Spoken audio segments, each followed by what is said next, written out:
Salut à toutes et à tous et bienvenue dans cette nouvelle vidéo. Aujourd'hui, on va créer un composant custom sur Android. Donc ça peut être fait en Kotlin ou en Java bien entendu, mais nous on va utiliser Kotlin dans notre tutoriel, mais vous pourrez l'adapter si vous êtes fan de Java pour les irréductibles. Donc c'est quoi un composant custom? Eh bien ça existe déjà beaucoup, les composants, c'est les boutons, les edit text, les text view, etc., etc. On va créer notre composant. On va voir tout de suite sur un bout de papier ce qu'on a envie de créer. Ok, donc voilà le composant que j'aimerais qu'on fasse. En gros, on va avoir un background comme ça, hop, ok. Ici, on va avoir un premier texte qui va s'appeler par exemple texte 1. Ici, on va avoir un deuxième texte qui va s'appeler texte 2 et texte 3. Voilà, 3 choix par exemple, d'accord. Là, je vais avoir un petit background sur celui qui est sélectionné, tac, comme ça, d'accord. Et en gros, quand je vais cliquer sur, voilà, par exemple, texte 2, et ben, le background il va se déplacer, la couleur va changer, donc ceux qui ne seront pas sélectionnés seront en gris, ceux qui seront sélectionnés seront en jaune, et le background, bien entendu, il se déplace, voilà, texte 1, texte 2, texte 3. Voilà, ça permet de sélectionner, c'est un sélecteur, quoi, en fait, hein. D'ailleurs, on va l'appeler Selector View. Ok, on va voir tout de suite comment on fait ça sur Android Studio. On peut très bien le faire avec une tab bar, c'est vrai, c'est beaucoup plus simple. On verra ça dans une autre vidéo, vous verrez. On comparera justement notre composant custom avec du coup une tab bar et vous verrez qu'avec une tab bar c'est beaucoup plus simple. Il y a 3 challenges. Créer un composant custom avec un constraint layout, comment modifier le constraint layout directement dans le code, et enfin comment animer notre constraint layout. Voilà les 3 challenges que j'ai envie de vous montrer là tout de suite maintenant sur Android Studio. Donc allons-y, on va coder ça et vous allez voir, c'est hyper sympa. Et si tu n'es toujours pas abonné, n'hésite pas à le faire. Tu cliques sur le bouton rouge s'abonner, puis sur la cloche qui va apparaître. C'est gratuit, ça me fait plaisir et tu manques aucune de mes vidéos. Alors là, on est sur Android Studio. On va commencer directement par créer une nouvelle classe juste là. New Kotlin File Class, Selector View, on va l'appeler, d'accord. Ça va être notre composant custom, d'accord. Ici, notre composant custom, il va étendre du constraint layout, c'est ce qu'on a dit, d'accord. Donc je vais vous montrer aussi, pour ceux qui savent déjà le faire, comment aussi optimiser notre composant custom. Donc notre selector view, en fait, elle étend ici d'une constraint layout. Si je voulais faire une text view, d'ailleurs on va en faire juste avant, ça va étendre d'une text view par exemple, d'accord. Le constructeur, ici c'est très important, là j'ai mis une annotation JVM overload, c'est pour que ça puisse construire tous les constructeurs possibles et imaginables avec ces paramètres, d'accord. Donc un avec un contexte, un avec un contexte et un attribut, un avec un contexte, un attribut et un def style attribut. Donc les 3 constructeurs sont obligatoires quand on crée du coup une custom view. 2 points constraint layout, ça veut dire que je veux étendre d'une constraint layout, ça veut dire que en fait ma vue ça va être une constraint layout mais customisée, d'accord. Donc ça c'est hyper important. Maintenant on va créer notre fichier XML. Donc pour ça on va dans layout, on clique droit, on fait new layout resource file et là on va l'appeler par exemple view selector. Voilà, on se met en split comme on a l'habitude de faire avec mes tutos et ici on va créer notre constraint layout. Elle va avoir un seul truc parce que tout le reste va être rajouté dynamiquement. Elle va avoir simplement, là je copie-colle pour aller plus vite, le background du sélecteur. Donc justement dans mon schéma c'est le petit truc rose derrière celui qui est sélectionné, d'accord. Ça c'est juste le background, on va le rajouter comme ça nous évitera de le mettre dans l'XML et tout le reste on va l'ajouter dynamiquement. Ici bien entendu il va falloir rajouter justement ce background. Et bien ce background je vais aller dans les drawables, je vais faire new drawable resource file et je vais l'appeler comme ça. On va choisir une couleur, j'ai mis cette couleur là, d'accord, pourquoi pas, ok. Ici on va créer juste un shape avec des bords arrondis, voilà. Donc là j'avais plutôt mis un petit rose sympathique comme ça. Allez, on va mettre un rose, c'est pas voilà, c'est un peu girly, c'est sympa, voilà, allez, on est bien.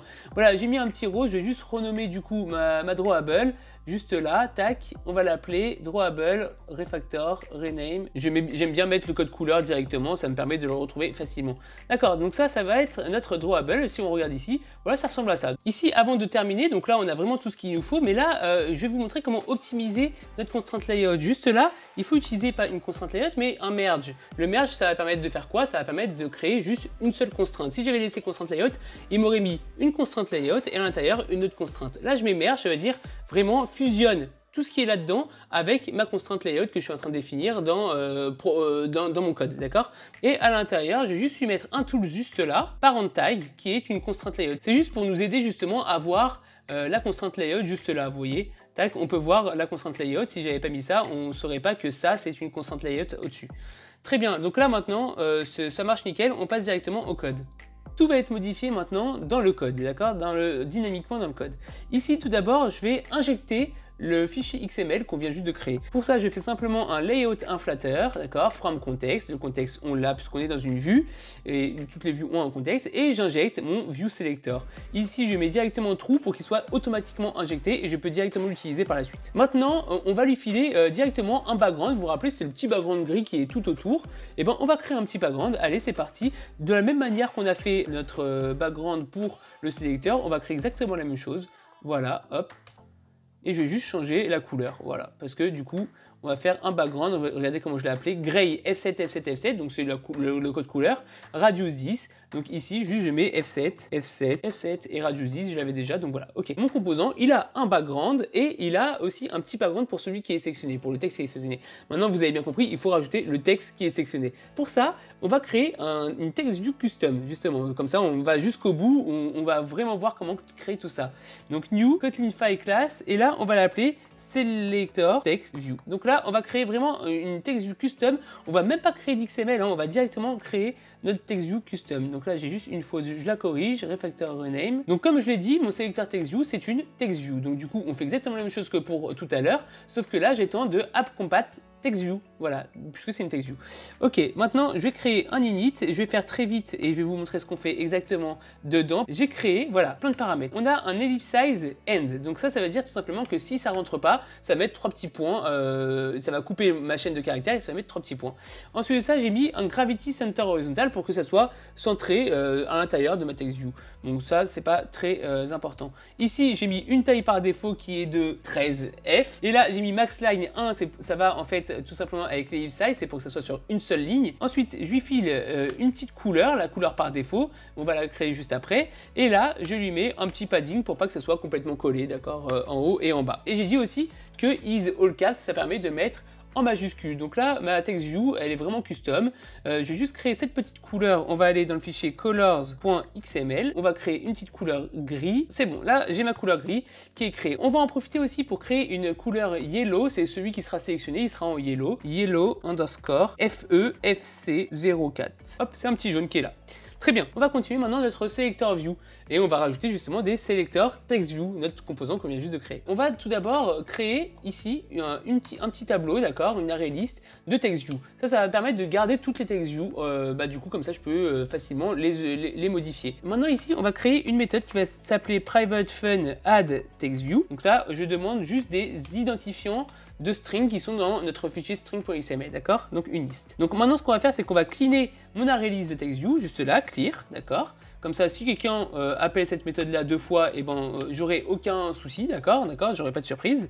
Et ensuite de ça, rappelez-vous, dans notre XML du sélecteur, j'ai déjà une vue. Je ne veux surtout pas la supprimer. Je vais supprimer toutes les vues que je vais rajouter, donc toutes les vues qui sont après cette vue-là. Donc pour faire ça, je fais remove view, et puis ici, je mets 1, et là, child count -1. Donc là, ça va supprimer toutes les vues, sauf la toute première qui est mon background, donc j'ai surtout pas envie de le supprimer. Maintenant, ce que je vais faire, je vais parcourir toutes mes valeurs, values.forEach, index, je vais récupérer l'index et value. Donc là, j'ai ma valeur et mon index. Ok, maintenant, on va créer justement notre sélecteur TextView. Donc pour ça, on fait TextView, val TextView est égal à sélecteur TextView avec le contexte. Et puis, à cette TextView, c'est très important de lui donner un identifiant pour pouvoir le placer dans ma constrainte layout. C'est pour ça que je crée un identifiant comme ça. J'ai fait selector underscore TextView et là, j'ai mis du coup $index. J'ai utilisé mon index, comme ça, je sais que cette chaîne de caractères là sera unique, d'accord. Et j'ai généré un hashcode pour avoir un identifiant, pour avoir un entier. La TextView, je vais lui donner cet identifiant. .id est égal à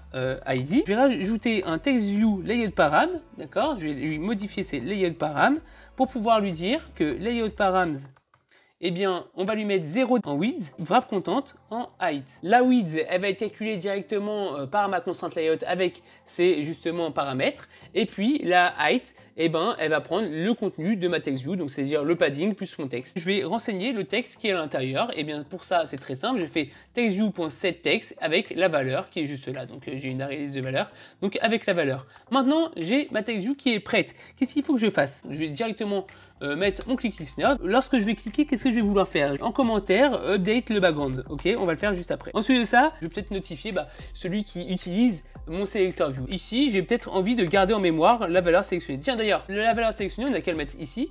Private, ça sera un var. Value selected, qui est un entier qui est de type @stringRace. Et par défaut, il est égal à nul. Ok, donc ça c'est fait. D'ailleurs, on va le mettre tout de suite. Value selected, à chaque fois que j'en sélectionne un, et bien ici, je fais value selected est égal à value, juste là. D'ailleurs, on va faire un truc encore plus simple, c'est que par défaut, on sait très bien que la valeur sélectionnée, ça sera la toute première. Donc if index égal à 0, on va dire que value selected est égal à value. Voilà. Comme ça, la valeur par défaut, ça sera le tout premier. Eh bien, je l'ai déjà seté et value selected sera déjà seté.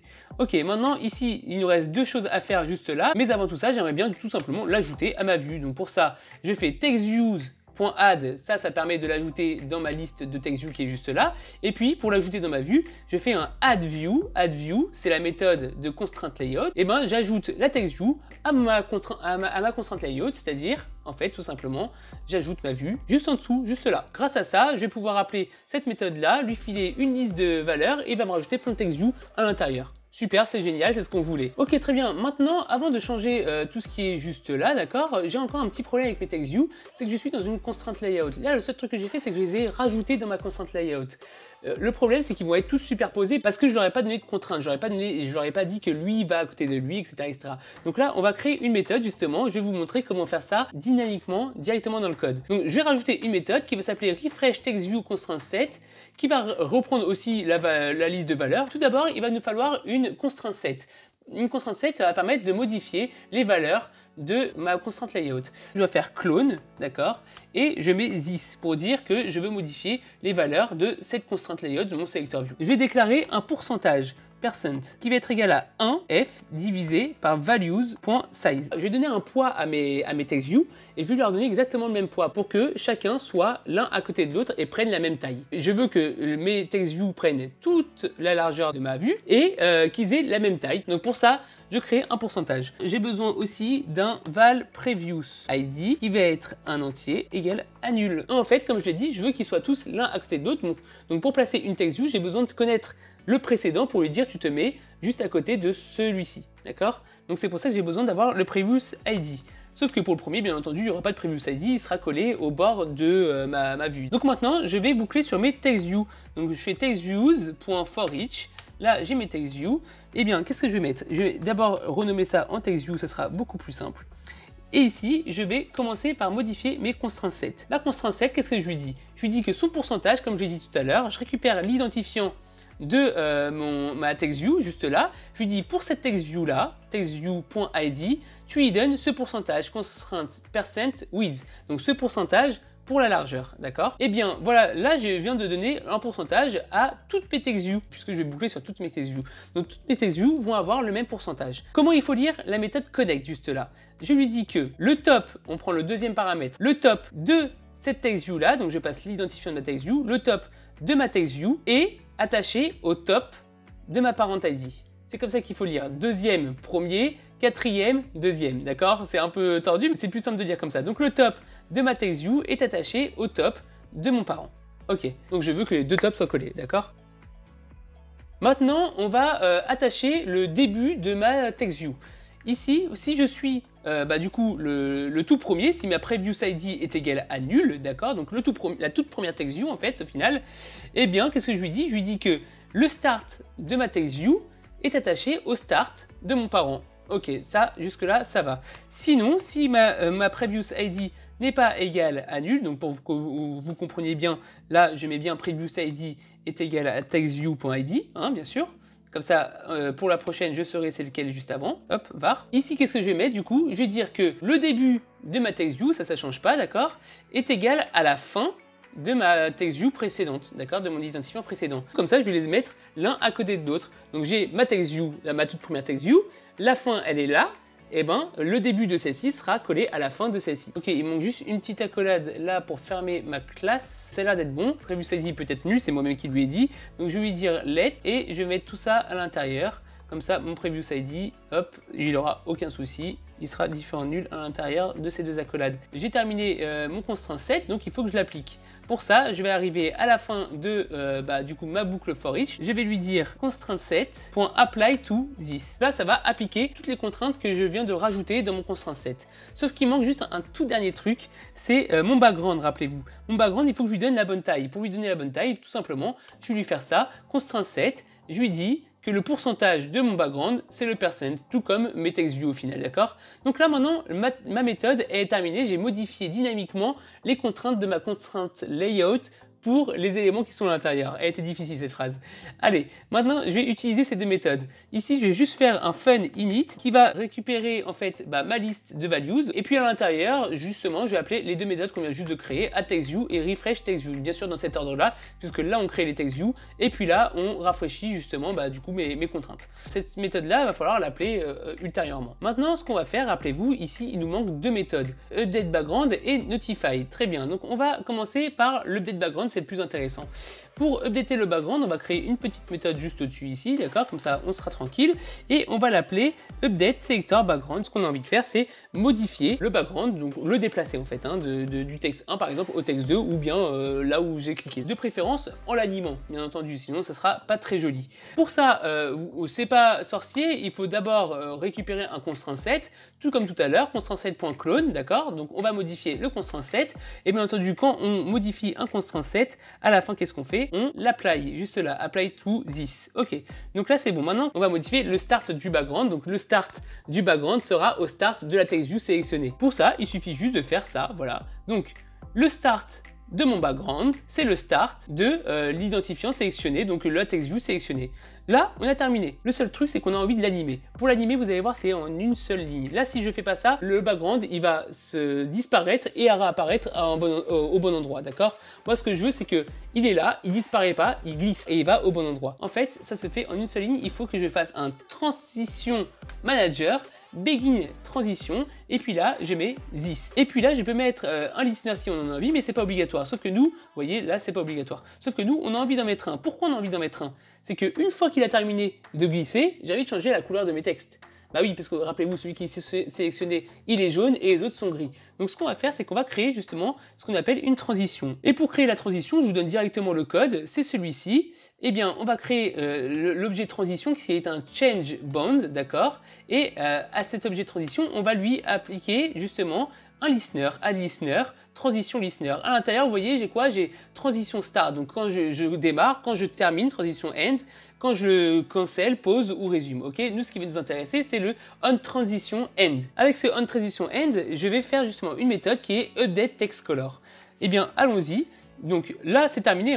Du coup, le background, il est bien déplacé. Maintenant, là, vraiment, le but, c'est de changer la couleur de mes textes. Eh bien, on va créer une autre méthode, comme j'ai dit, updateTextColor, qui prend en paramètre un ID selected. On va parcourir toutes mes TextView et on va leur setter une TextColor. Je fais it, donc la TextView courante, .setTextColor, et puis là, si c'est l'identifiant sélectionné, je lui mets jaune, sinon, je lui mets gris. Voilà, donc là, j'ai modifié la couleur de tous mes TextColors. Ok, donc là, on est plutôt pas mal. Et le seul truc qu'il y a, c'est qu'on n'a pas appelé ceci. Pour appeler ceci, écoutez, j'ai mis un commentaire juste là, update background.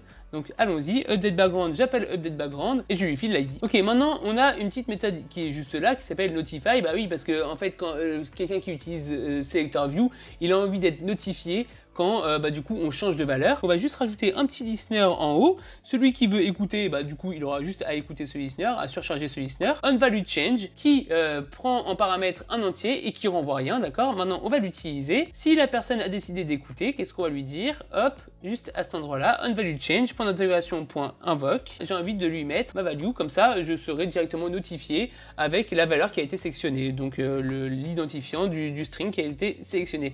Là on a tout terminé. On va l'utiliser maintenant et imaginons que j'avais dit dans mes cours, j'avais envie de sélectionner le niveau de difficulté. Eh bien écoutez, juste là avant le bouton, je fais selector view, je lui dis match parent, wrap content.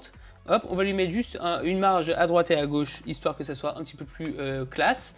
Donc on va lui mettre 20 dp par exemple. Ok, là du coup je vais juste lui rajouter un petit identifiant et on sera pas mauvais. Main selector level, allons dans la main activity et on va le récupérer et on va faire un init.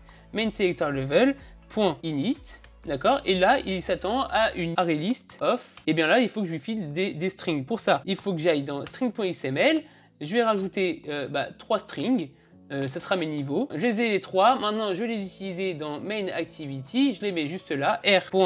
R.string.easy, medium et hard. Très bien. Bah, allons-y, on fait play, on regarde ce que ça donne. Ok, et ben voici ce que ça donne. Donc là, je sais pas si ça se voit bien, mais on a un petit gris juste derrière, donc un petit background. Ok, là, c'est bien écrit. Si je clique sur medium, qu'est-ce qui va se passer? Et ben, ça se déplace. Vous voyez, si je clique sur easy, ça se déplace de l'un à l'autre. Donc on va voir aussi dans un autre tuto comment on fait ça, et vous voyez le texte, la couleur du texte change bien. Hein.